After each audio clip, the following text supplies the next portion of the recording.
This is all that the travelers see in Wyoming firsthand.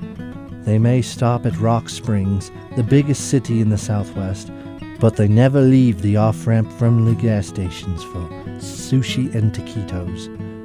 The plentiful surface coal hereabouts is poured into the maw of the Jim Bridger power plant and shipped out in rail cars, and coal miners and roustabouts from old oil and gas rigs are evidence in this town. So are the remnants of the old lower pay days when workers came from Ireland, Hungary, and China. Sometimes that led to ethnic violence, like murderous attacks on Chinese laborers in 1885, but it also made Rock Springs the most ethnically diverse community in Wyoming.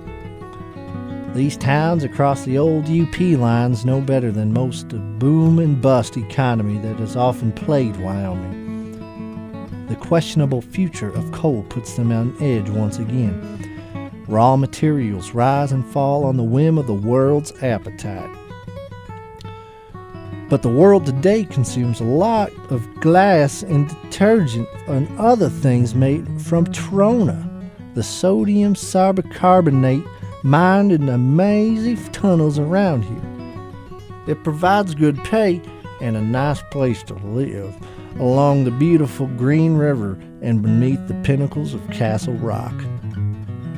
With a few days off and a powerboat underneath you, you can take off into the Flaming Gorge Reservoir to water ski or fish for big lake trout or bass. You'll be following in the footsteps or the wake of explorer John Weasley Powell, who started here on his perilous journey exploring the Colorado River and Grand Canyon. Powell would probably not be disappointed by the dams on these rivers today. He believed that water was governing commodity and it's in the West. He thought settlement should be limited and scaled to watersheds. In fact, he wanted to stay safe around the watersheds. That didn't happen.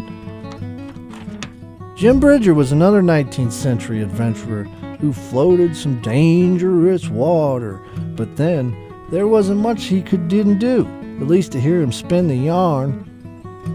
He was a beaver trapper, a fur trader, an explorer who founded the Great Salt Lake, married Indian and Mormon women, and swapped goods and tales with Indians and immigrants. His old fort along the Oregon Trail has been rebuilt, and every year Bridger wanted to be dressed up and shoot muskets in a rerun of trading rendezvous. The corners of Wyoming sometimes seem a little apart from the rest of the state.